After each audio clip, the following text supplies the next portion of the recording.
Assalamualaikum warahmatullahi wabarakatuh. Perkenalkan, sebelumnya kami dari kelompok 8 Sistem Temu Balik Informasi akan melakukan analisis sentimental menggunakan Google Colab Web Antrian.com. Sebelumnya, perkenalkan, nama saya Desma Sekar Maulida dengan NIM 2310414038 akan menjelaskan bagian scraping dan labeling.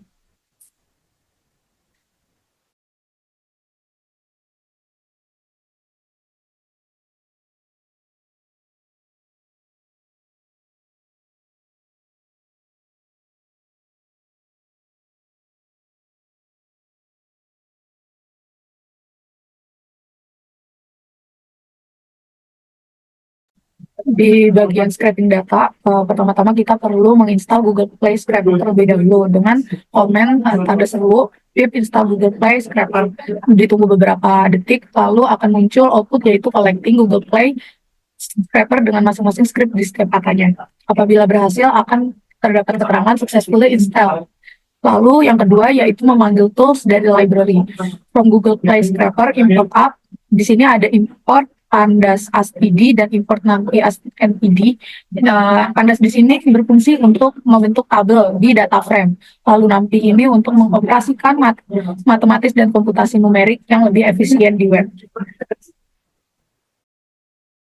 Lalu yang ketiga kita bisa memulai scraping data dari dengan instalasi Google Play Scraper tadi kita bisa men-scraping yaitu review dari web. Di sini tertulis tanda petik satu yaitu from anterin.dn, lalu countnya sampai 1000 review. Lalu yang keempat mengambil data dan mengorganisasikan. df_busu di sini membantu untuk mengambil data review dan mengorganisasikannya. Lalu terdapat output yaitu beberapa kolom saja 5 teratas mengenai data pengguna Google di review tersebut dan beberapa review singkatnya. Lalu next, untuk mengetahui total data kita menggunakan command len dalam kurung df_busu dan indeks. Di sini saat kita run akan terdapat output indeks sebanyak 1000 sesuai tadi yang kita tulis di komen sebelumnya yaitu 1000 indeks. Lalu selanjutnya kita akan mengambil spesifik kolom data dengan mengorganisasikannya dengan df_busu ini. Kali ini kita menggunakan kurung username, terus score, add, dan konten. Lalu outputnya akan sesuai dengan apa yang kita minta, yaitu username-nya, score, terus add, yaitu mereviewnya pada waktu kapan, dan kontennya berisi review apa.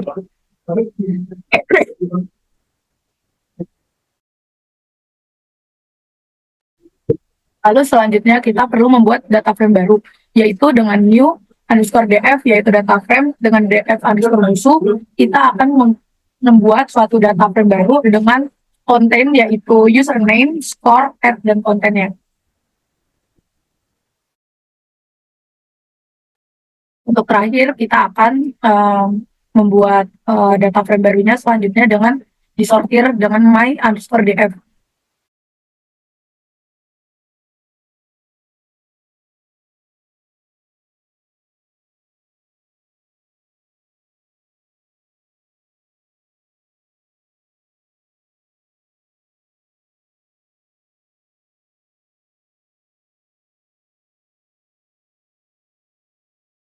Lalu selanjutnya di nomor 2 setelah kita scraping data ada labeling.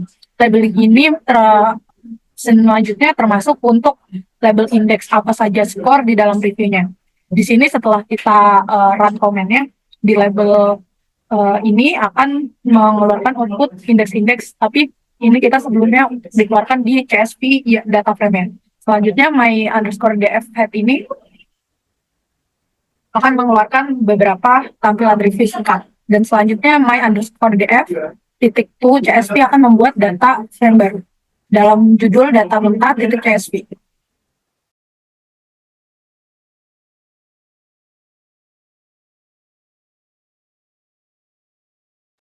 Selanjutnya saya Sandi Winil Rashid dengan NIM 023 akan menjelaskan proses pre-processing. Yang pertama ada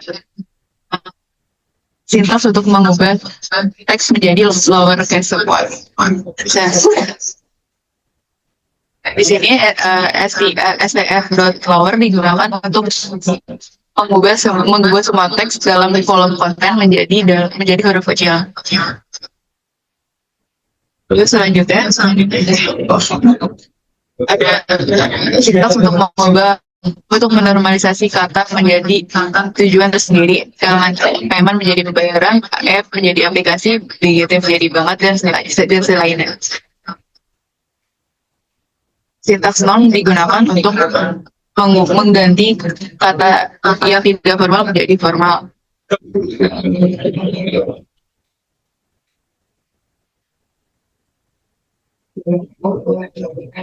MyDF head digunakan untuk memunculkan kata yang sudah diubah dari sebelumnya.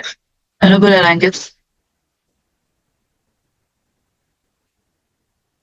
Perintah pip install Sastrawi ini digunakan untuk menginstal library Sastrawi di pemerintahan. Library ini digunakan untuk pre-processing teks dalam bahasa Indonesia, terutama dalam stemming.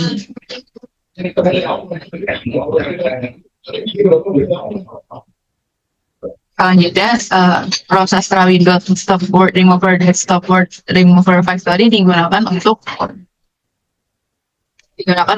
membuat daftar stopword default dari Sastrawi. Stopword remover digunakan untuk menghapus stopword dari teks, dan array dictionary digunakan untuk membuat daftar stopword custom berdasarkan array dari Python. Lalu stopword remover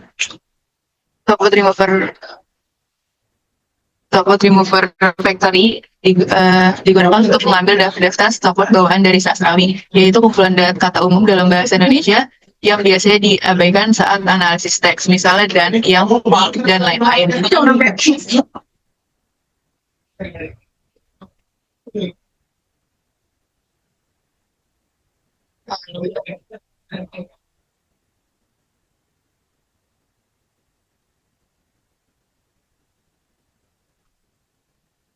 Lalu MyDF konten itu mengacu pada kolom konten dalam data frame dan data play lambda x stopword x itu digunakan untuk menerapkan fungsi stopword ke setiap elemen dalam kolom konten. Hasilnya adalah kolom konten yang telah bersih dari stopword. Lalu kita untuk menampilkannya kita menggunakan my_dot_add.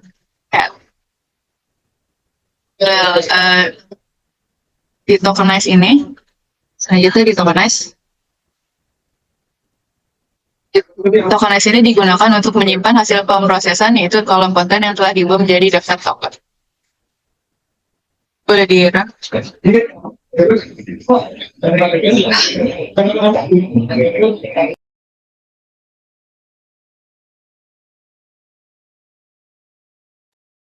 Oke, selanjutnya aku akan membawakan yang stemming. Jadi aku akan jelasin dulu stemming itu apa. Stemming itu mengubah kata yang berimbuhan awalan atau akhiran menjadi bentuk kata dasar.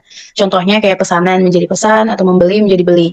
Tujuannya itu agar kata-kata yang sebenarnya punya makna yang sama tidak dianggap berbeda saat dianalisis. Jadi ini tuh sangat penting kalau kita mau melakukan analisis teks seperti analisis sentimen atau pengelompokan data.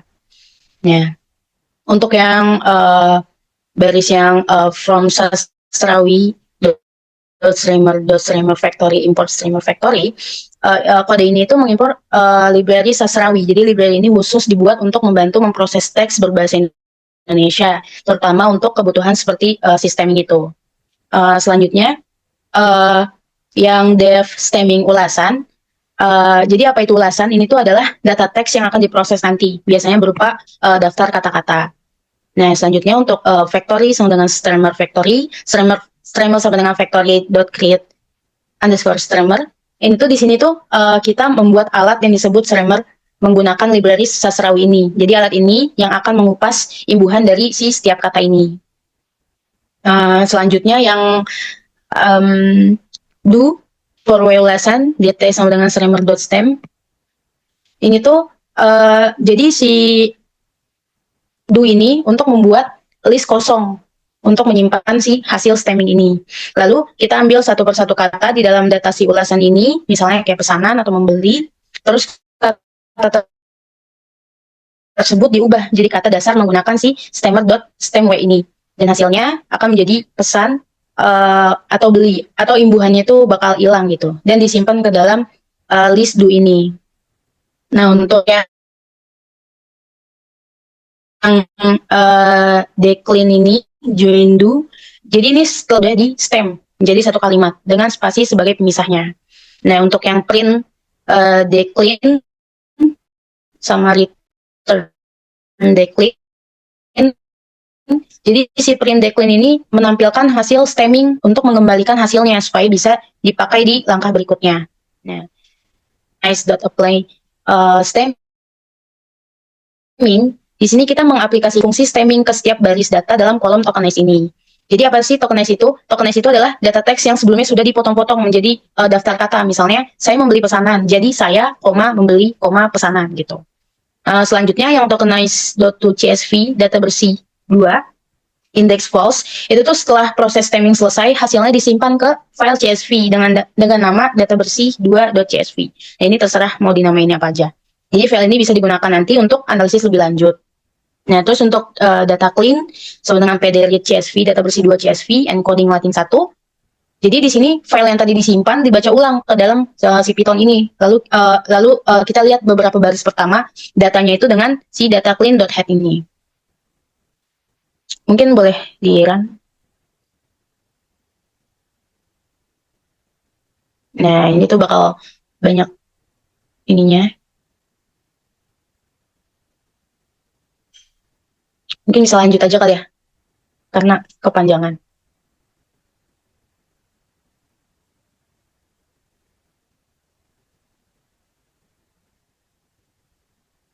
Nah, selanjutnya untuk yang add 1 sama dengan pd.read.csv data bersih 2. Ini tuh apa sih yang dilakukan dalam kode ini? Jadi itu kode itu tuh membaca file data bersih 2.csv ke dalam Python sebagai data frame bernama si add 1 ini. Jadi apa sih isi filenya itu? Isi filenya ini adalah hasil si stemming data teks yang sebelumnya telah diproses. Jadi isinya adalah teks yang sudah bersih tanpa imbuhan. Terus yang add 2 sama dengan pd.read.csv ini. Jadi apa yang dilakukan? Jadi si kode ini tuh membaca file data mentah ke dalam Python sebagai data frame bernama add2 ini. Apa isi filenya gitu? Jadi file ini berisi data mentah termasuk kolom label yang menunjukkan kategori atau jenis dari setiap teks. Gitu. Nah, untuk si att2 ini sama dengan add2 label, ini tuh hanya mengambil kolom label dari data frame add2 dan menyimpannya ke variabel si att2 ini. Tujuannya apa? Untuk nantinya itu akan digabungkan dengan data teks yang ada di data bersih 2.csv. Nah, selanjutnya yang result sama dengan pd concat add1 att2 axis sama dengan 1. Jadi ini tuh untuk menggabungkan data frame add1 atau data teks yang sudah bersih dengan att2 atau si labelnya ini. Gitu. Jadi si parameter axis sama dengan 1 ini berarti penggabungan dilakukan berdasarkan kolom, bukan baris. Jadi hasil akhirnya adalah data frame yang baru bernama result gitu, yang berisi data teks di satu kolom dan label di kolom lainnya. Mungkin boleh di run.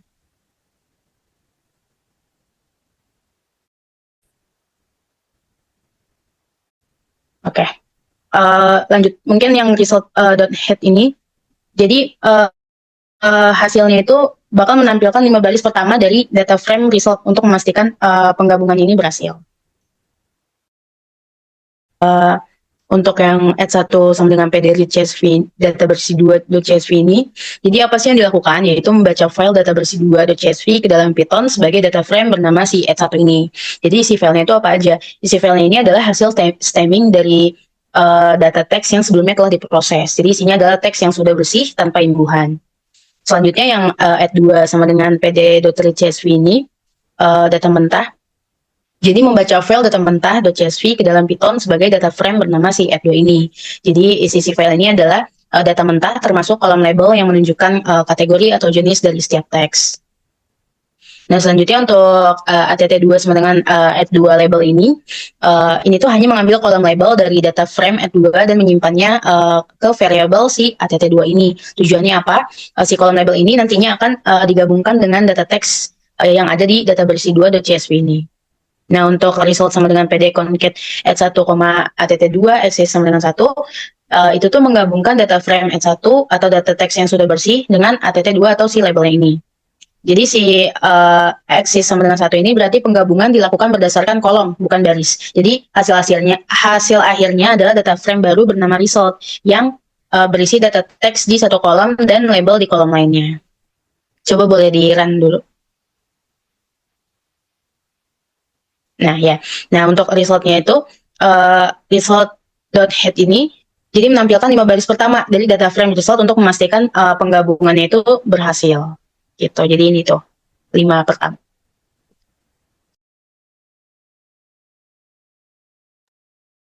Oke, selanjutnya saya Safira akan menjelaskan bagian kelima, yaitu menghitung kata dengan menggunakan TF-IDF atau Term Frequency Inverse Decrement Frequency. Jadi langkah pertama yang dilakukan itu adalah memanggil tools untuk visualisasi dan perhitungan data. Di sini toolsnya itu dari Matplot, library, dari Word Cloud, sama dari NumPy-nya. Di sini kita run. Nah, yang kedua itu memanggil tools untuk persiapan data. Di sini menggunakan sklearn, feature extraction tasks. Ini untuk mempersiapkan data dan mengubah menjadi format numerik yang menangkap frekuensi dan bentuknya kata. Bentaran. Oke. Selanjutnya itu melabeli data pada kolom konten menjadi ulasan.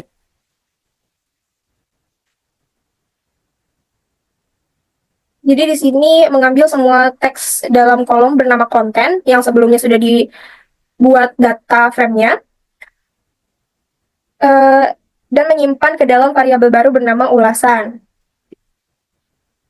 Oke. Selanjutnya itu ada mengetahui jumlah data ulasan yang kosong. Oke, di sini berarti ulasannya yang kosong tidak ada. Nah, jika ada ulasan yang kosong, di sini diubah menjadi tidak ada komentar. Sini kita run.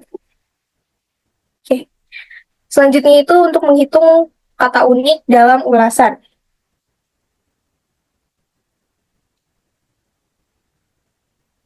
Jadi di sini ada count factorizer. Ini untuk mengubah data teks menjadi data numerik. Lalu di sini ini itu untuk mempelajari kosakata dalam ulasan.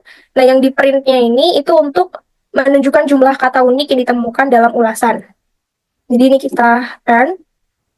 Terdapat 2.830 kata unik.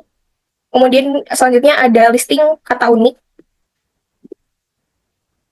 Nah, di sini ada beberapa kata unik ya, dan frekuensinya yang muncul setelah di scraping.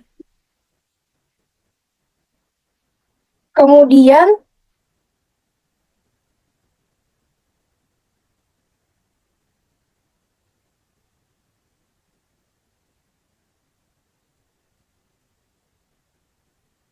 kita bisa menghitung dan menampilkan frekuensi data yang sebelumnya dengan menggunakan command ini. Jadi kita langsung run aja. Nah, di sini itu di kolom yang nomor 1 yang 0000111 ini itu adalah jumlah dokumennya. Kemudian di yang 129 dan seterusnya sampai bawah sini itu adalah letak katanya. Kemudian di kolom ketiga ini adalah hasil transformnya. Oke. Selanjutnya ada pemisahan salah satu data. Jadi dari kolom ulasan kita akan menganalisis salah satu datanya. Ini menggunakan komen seperti ini. Sini kita print. Sini ada hasilnya ya. Kemudian ada mengubah data teks ini menjadi numerik. Sini menggunakan term frequency.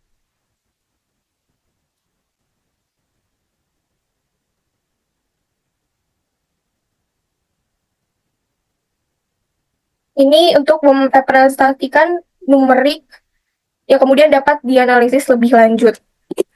Ini kita run. Dari sini, dari data teks ini, terdapat frekuensi seperti ini. Kemudian yang terakhir di perhitungan data ini menghitung TF-IDF dalam data teks tersebut.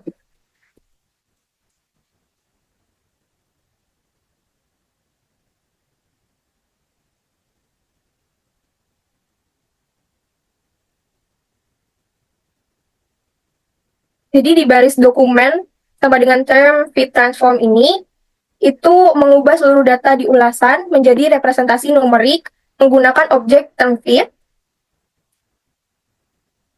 Dan ini akan mengubah data teks menjadi matriks, di mana setiap data baris mewakili ulasan dan setiap kolom mewakili kata unik.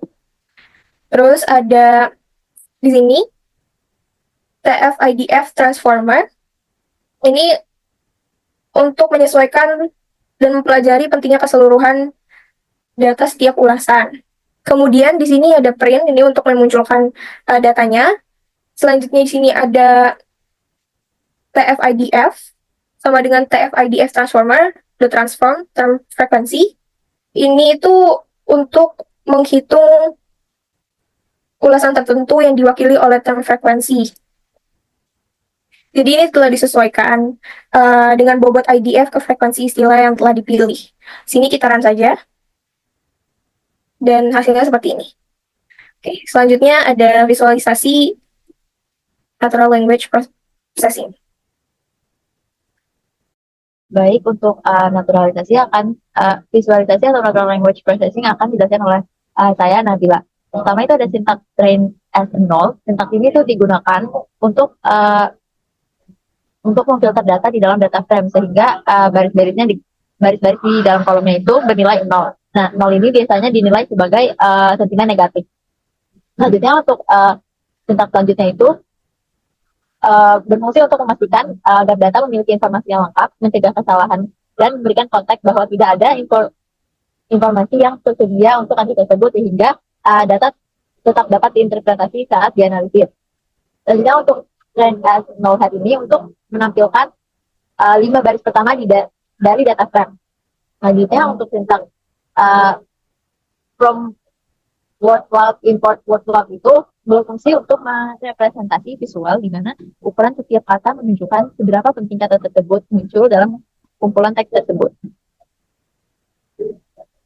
Boleh dirang? Udah. Selanjutnya untuk yang syntax all text tersebut digunakan untuk membuat dan menampilkan word cloud dari teks yang terdapat dari kolom konten pada data frame train as null tersebut.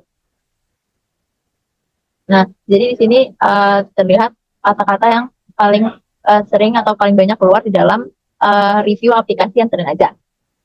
Selanjutnya untuk syntax selanjutnya ada train S1 digunakan untuk memfilter data frame sehingga menyimpan baris-baris di mana kolom label itu bernilai 1. Nah, kalau nilainya 1 itu biasanya menunjukkan sentimen positif. Selanjutnya untuk train S1 konten yang tidak ada komentar digunakan untuk menangani nilai yang hilang atau missing value di dalam kolom konten dari data frame. Boleh di-run? Nah, ya. Selanjutnya untuk train S1 head digunakan untuk menampilkan 5 baris pertama dari data frame train S1.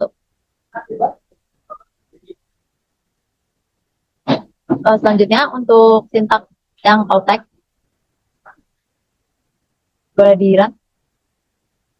Ini syntax ini digunakan untuk membuat dan menampilkan word cloud dari teks yang terdapat dalam kolom konten pada data frame train S1. Jadi sama seperti syntax yang sebelumnya, di sini berisi kata-kata yang sering muncul atau sering keluar di dalam review. Boleh selanjutnya. Selanjutnya untuk syntax sentimen data digunakan untuk menghitung dan memvisualisasi distribusi label sentimen dalam data frame menggunakan diagram batang. Selanjutnya untuk bagian spread data pada syntax result content digunakan untuk menangani nilai yang hilang atau missing value dalam kolom konten dari data frame result. Selanjutnya untuk syntax from tolerant model ini berfungsi untuk membagi dataset menjadi set pelatihan dan pengujian. Setelah itu kembali menggunakan syntax import numpy SMT dan pada bagian from sklearn itu digunakan untuk mengubah teks menjadi representasi numerik. Setelah sudah untuk syntax extract dan extend digunakan untuk mengubah data teks dalam set pilihan extract dan dalam set pengujian atau extend.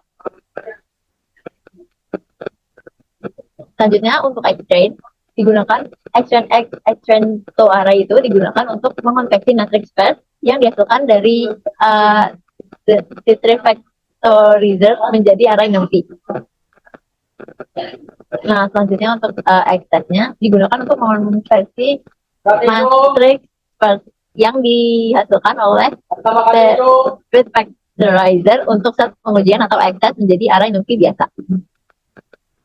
Selanjutnya untuk naive Bayes classifier atau mengklasifikasikan datanya, pada fungsi echelon ini digunakan untuk mengimplementasikan algoritma Gaussian naive Bayes yang merupakan salah satu varian dari algoritma naive Bayes. Selanjutnya, boleh dirun. Selanjutnya untuk sintaks selanjutnya digunakan untuk melakukan pencarian hyperparameter pada model Gaussian naive Bayes dengan menggunakan metode validasi silang yang terulang.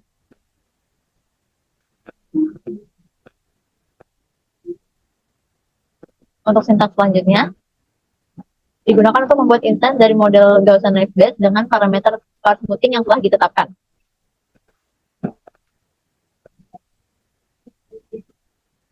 Boleh dirun?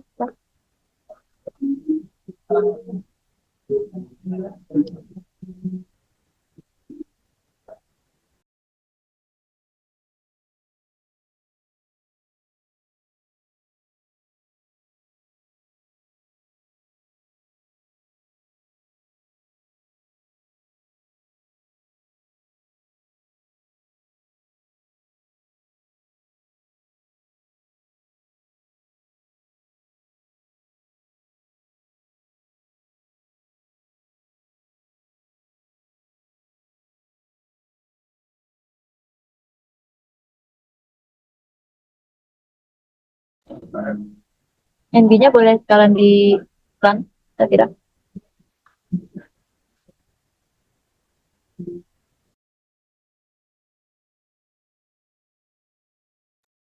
Selanjutnya untuk sintaks yang selanjutnya itu digunakan untuk model yang telah dilatih dan memprediksi. Model yang telah dilatih untuk memprediksi kelas pada data pengujian atau X-Test dan hasil prediksi yang disimpan dalam variabel YPRED.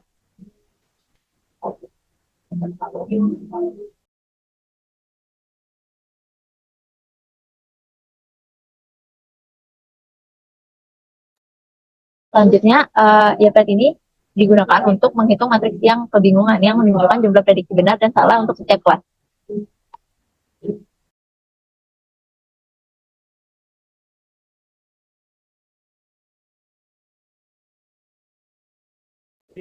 Boleh langsung dirun, saya kira.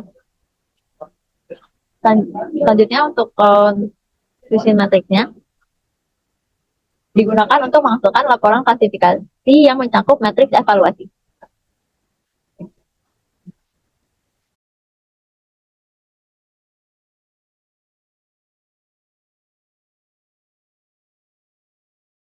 Dan dihasilkan data sebagai berikut.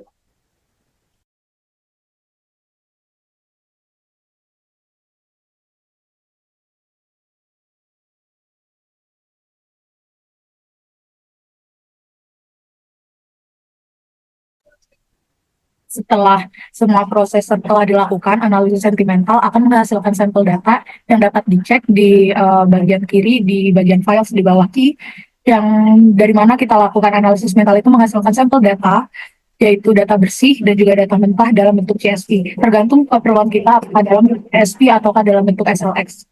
Biasanya kita menggunakan CSV untuk kemudahan menginput data berikutnya. Baiklah, sekian analisis sentimental dari kelompok kami mengenai website anterin.com. Kurang lebih mohon maaf. Wassalamualaikum warahmatullahi wabarakatuh.